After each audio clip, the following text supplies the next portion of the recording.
போனதை பற்றி பேசக்கூடாது இல்லையா, ஸோ அப்படியே போயிடுச்சு. அதுக்கப்புறம் ஹெல்த் இஷ்யூ ஸ்டார்ட் ஆகிடுச்சு. ஸோ அவங்களுக்கு பேக் பெயினால் இவங்க எதுவும் பண்ண முடியல. சரி, ஓகே, பரவாயில்ல, 2 பேர் யாராவது ஒருத்தர் சமாளித்து தானே ஆகணும் அப்படின்ட்டு நானே சமாளிக்க ஆரம்பிச்சிட்டேன்.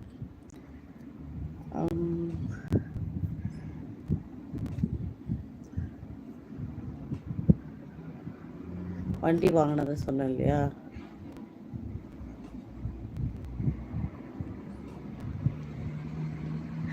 என்ன பிரபு?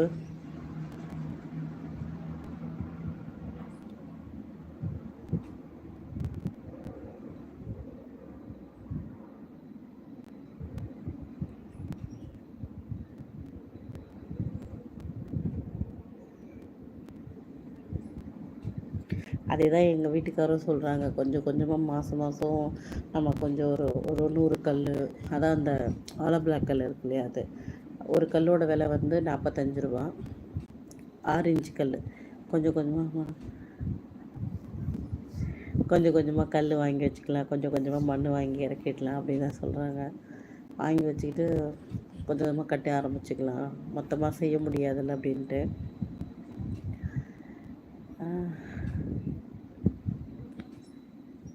அப்படிங்களா? நாங்கள் எல்லாருமே ஆலோ பிளாக் கல் தான் போட்டு வீடு கட்டுறாங்க எல்லாருமே. அப்புறம் இப்போ இன்னொரு கல் பேர்த்து சொன்னாங்களே, அது ஏதோ வாட்டர் ப்ரூஃப் கல்லா, ஏதோ ஒரு கல் ஒன்று சொன்னாங்க. ஒரு படம் பத்தாது பிரபு, நிறைய படமே எடுக்கலாம், அந்த மாதிரி கதை தான். என்ன பண்ணுறது அதுக்கு? நான் ஸ்ட்ராங் இருக்காதா?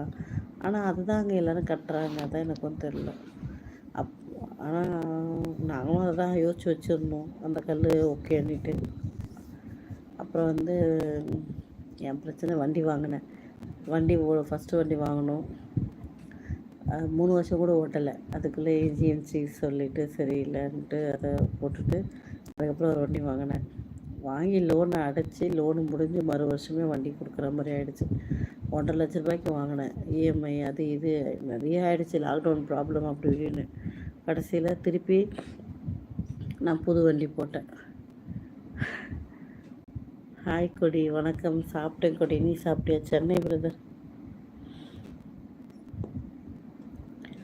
ஸோ லைஃப்பில் நிறைய பார்த்தாச்சு, நிறைய பிரச்சனை, நிறைய அது இது அதுன்ட்டு சமாளிச்சுட்டு மேலே வரத்துக்குள்ளே எல்லா போராட்டத்தையும் மிஞ்சி நான் ரொம்ப கஷ்டப்பட்டு இந்த இடம் ஒன்று வாங்கினோம்.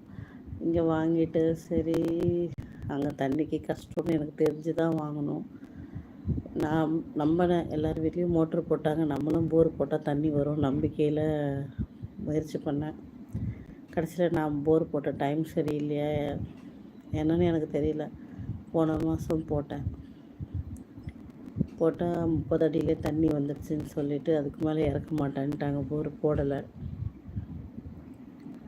செங்கல் போட்டு கட்டுங்க, இல்லைன்னா சிமெண்ட்டு கல் போட்டு கட்டுங்க, இல்லைன்னா அதே சிவப்பு கல் போட்டு கட்டுங்க. என்னக்கா சவுண்டு கம்மியாக கேட்குது? ஒரு வேளை புளியோதரை சாப்பிட்டீங்களா? இல்லைப்பா, புளியோதரை சாப்பிடல, நான் இன்றைக்கி காரக்குழம்பு தான் சாப்பிட்டேன். நீங்கள் ஃப்ரீயாக இருந்தாக்கா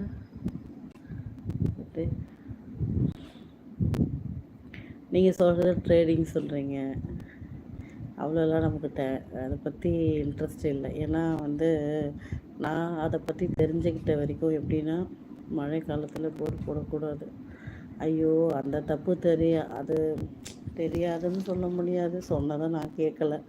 தண்ணிக்கு கஷ்டமாக இருக்கு, சரி ஓகே அப்படின்ட்டு லோன் கேட்டிருந்த இடத்துல கிடச்சிது. இல்லை கண்ணா, இனிமேல் தான் ஆரம்பிக்கணும் கொடி, இனிமேல் தான் செய்யணும் கொஞ்சம் கொஞ்சமாக. அப்போ என்னாச்சு, நான் என்ன பண்ணிட்டேன், சரி லோன் கேட்டிருந்தேன், லோன் கிடச்சிது எனக்கு. சரி கிடச்சிருச்சு, இல்லை துணிஞ்சு செய்வோன்னுட்டு அவசரப்பட்டுட்டேன். போன மாதத்தில் ஆரம்பித்தேன், போட்ட உடனே 30 அடியில் தண்ணி வந்துச்சுன்னு சொல்லி சிக்கிக்கிச்சுன்ட்டாங்க அந்த போர் போடுற மிஷின்னு. இதுக்கு மேலே இறக்கவே முடியாதுன்ட்டாங்க. ஆனால் அவங்க மிஷின் வச்சாலே 100 அடிக்கான காசு தான் வாங்குவேன்னு 30,000 வாங்கிக்கிட்டாங்க. நாங்கள் எவ்வளோ கேட்டோம், 38 வரைக்கும் பேசி 34, 33, 32, ஃபைனலாக 30க்கு வந்து 30,000 வாங்கிட்டு போயிட்டாங்க. அதை பார்த்துட்டு ரொம்ப கஷ்டப்பட்ட, மனசே உடஞ்சி போச்சு. போர் போட்டு தண்ணி இல்லாமல் அதுக்கு அவ்வளோ செலவு பண்ணிட்டேன்னு நினச்சேன். அதுக்கப்புறம் அதுலேருந்து மனசை தேற்றிக்கிட்டு வெளியில்